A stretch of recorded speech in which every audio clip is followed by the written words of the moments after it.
और इस वक्त की बड़ी खबर, एनसीबी ने 11 अक्टूबर तक आर्यन खान की कस्टडी मांगी है। ड्रग्स। आप देख रहे हल्ला बोल, आपके साथ मैं हूं अंजना ओम कश्यप। चुनाव औरंगजेबी, यूपी चुनाव में आप जब भी कोई न्यूज़ चैनल देखते हैं तो अधिकतर चैनल पर आपको कुछ इस तरह से खबरें पेश की जाती हैं, जहां पर कुछ एंकर आपको चिल्ला कर खबरों से अवगत कराते हैं और कुछ एक ही खबरों को घंटों तक दिखाकर देश में हो रही अन्य महत्वपूर्ण खबरों या घटनाओं से आपको दूर ले जाते हैं।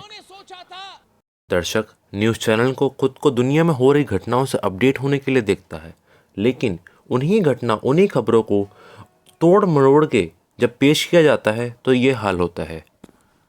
न्यूज़ देखना तो बेसिकली तो इसीलिए देखा जाता है ताकि अपडेट रहे वर्ड टू वर्ड जो भी इवेंट्स चल रहे हैं। लेकिन जब क्या नाम है किसी भी टॉपिक को बहुत ही ज़्यादा खींचा जाता है, ओवरडू करा जाता है, तो फिर वहाँ से वो मतलब न्यूज़ कम और एंटरटेनमेंट ज़्यादा लगने लगता है, तो फिर वो थोड़ा सा प्रॉब्लमेटिक हो जाता है। रियल इश्यूज़ से अगर हम लोग बाहर जा रहे हैं, किसी भी एस्पेक्ट में आ रहे हैं, तो लॉन्ग रन में तो प्रॉब्लमेटिक रहेगा ही ना। अगर पहले भी न्यूज़ अगर ख़राब रही है, 10 साल पहले अगर ख़राब चलती थी न्यूज़, मतलब जो सही मतलब नहीं दिखा पा रही है, उसी का रिपरकशन तो आज हम देख रहे हैं ना।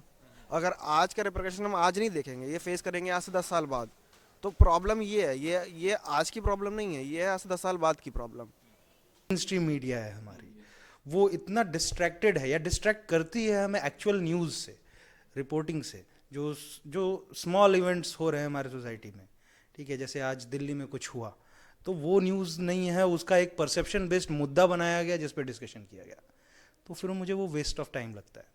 आपके पास कोई रिपोर्टिंग नहीं है, कोई ग्राउंडेड रिपोर्ट आपके पास नहीं है, तो आपके पास कोई डेटा नहीं है मुद्दों को लेकर, उसके ऊपर कोई क्वेश्चनेयर नहीं है। तो अभी क्वेश्चन अगर आप नहीं पूछ रहे हैं और आप अगर जो पावर में है उसको अगर आप क्वेश्चन नहीं कर सकते हैं, दैट मीन्स कि आप मैनिपुलेटेड हैं। जब आफ्ट न्यूज़ की टीम ने इसके पीछे का कारण पता लगाने के लिए कुछ पूर्व पत्रकारों और पत्रकारिता कर रहे विद्यार्थियों से बात की, तो देखिए उनका क्या कहना है ऐसी पत्रकारिता पर, या दूसरी भाषा में कहें तो गोदी मीडिया पर। जर्नलिज्म में कभी भी मुझे नहीं लगता कि कोई बहुत गोल्डन पीरियड था। एक प्री इंडिपेंडेंट एरा था जहाँ पर हम सब एक मिशन के तहत जर्नलिज्म कर रहे थे, वो था कि देश को आज़ाद कराना। उसके बाद से जर्नलिज्म पर हमेशा ही कोशिश रही है कि उसे किसी तरह कंट्रोल किया जाए, मीडिया को कंट्रोल करने की। फ़र्क मैं देखता हूँ कि पहले जो था कॉर्पोरेटाइजेशन ऑफ मीडिया कम था, कॉर्पोरेट सेक्टर्स का इन्वॉल्वमेंट उतना नहीं था, और अगर था भी तो उनका ऑब्जेक्टिव प्रॉफिट मेकिंग कम हुआ करता था। आज के दौर में टेलीविज़न हो चाहे प्रिंट हो, प्रॉफिटेबिलिटी एक बहुत बड़ा फैक्टर हो गया है, और आपको पता है कि जो पूरा मीडिया है वो एड रेवेन्यू पे ही चलता है। तो एड रेवेन्यू के चक्कर में कभी कभी हम अहम खबरों के साथ कॉम्प्रोमाइज़ कर जाते हैं या उन खबरों को उतनी कवरेज नहीं देते। टैग नहीं करना चाहता मीडिया को किसी टर्मिनोलॉजी में, और मैं ये भी नहीं कहूँगा कि सारा मीडिया जो है वो एकदम सो कॉल्ड जिसे आप गोदी मीडिया कह रहे हैं। मुझे लगता है आज भी कुछ इंडिपेंडेंट मीडिया हाउसेस बहुत अच्छा काम कर रहे हैं, खासकर डिजिटल प्लेटफॉर्म पे, और उनकी जो खबरें हैं, ग्राउंड रिपोर्ट्स हैं जो वो आरटीआई फाइल्स करते हैं, इन चीज़ों पे काम कर रहे हैं। हाँ, वही मैंने कहा कि जो डिपेंडेंसी है रेवेन्यू को लेकर, वो एक बड़ा रीज़न हो सकता है कि कहीं ना कहीं कॉम्प्रोमाइज़ हो रहा है, और शायद इन्हीं कॉम्प्रोमाइज़ वैल्यूज़ की वजह से मीडिया को भी एक तरह से बायस कहा जाने लगा है कि वो किसी एक तरफ इंक्लाइंड है। और आप कठपुतली हैं सिर्फ, क्योंकि ये इतने करोड़ का जो बिजनेस है ये चलेगा कैसे?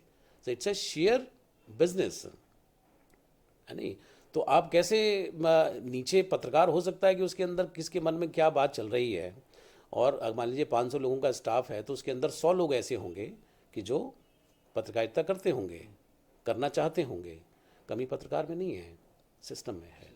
मीडिया, गोदी मीडिया, तो इट इज़ नॉट, अगर मैं अपना पर्सनल पॉइंट ऑफ व्यू रखूं तो वो मेरे कुछ पर्सनल एथिक्स होंगे जो उस पर डिपेंड करेंगे, क्योंकि दुनिया का काम है कहना, लेकिन कहीं एक सर्टेन पॉइंट ऑफ टाइम पे आके वो चीज़ हमें इफ़ेक्ट ना करे, तो उसके लिए हमें अपने एथिक्स और अपने कुछ रूल्स एंड रेगुलेशन बनानी ज़रूरी है। साफ शब्दों में कहें तो गोदी मीडिया का जन्म तभी हो गया था जब पत्रकारिता में या मीडिया में निवेशकों की एंट्री हो गई थी। और आपको जानकर हैरानी होगी, जो ये निवेशक है ये किसी एक प्रारूप तक सीमित नहीं है। ये निवेशक किसी भी तरह के हो सकते हैं, चाहे सरकार हो, कोई भी राजनीतिक पार्टी हो या कॉरपोरेट्स हो। कैमरा पर्सन अजली राठी के साथ चिराग गुप्ता, AFT न्यूज़। तो अब मीडिया के अंदर कॉरपोरेट्स की एंट्री तो हो चुकी है, तो अब सवाल ये उठता है कि क्या पत्रकारिता एक मिशन की तरह नहीं हो सकती जैसे आज़ादी से पहले होती थी? बिल्कुल हो सकती है, लेकिन पत्रकारों को अपने जो मूल सिद्धांत है और जो अपने पर्सनल एथिक्स है उनको फॉलो करने की बस ज़रूरत है। और साथ ही साथ एक इंसान इस फील्ड के अंदर बदलाव नहीं ला सकता, लेकिन एक इंसान शुरुआत कर सकता है।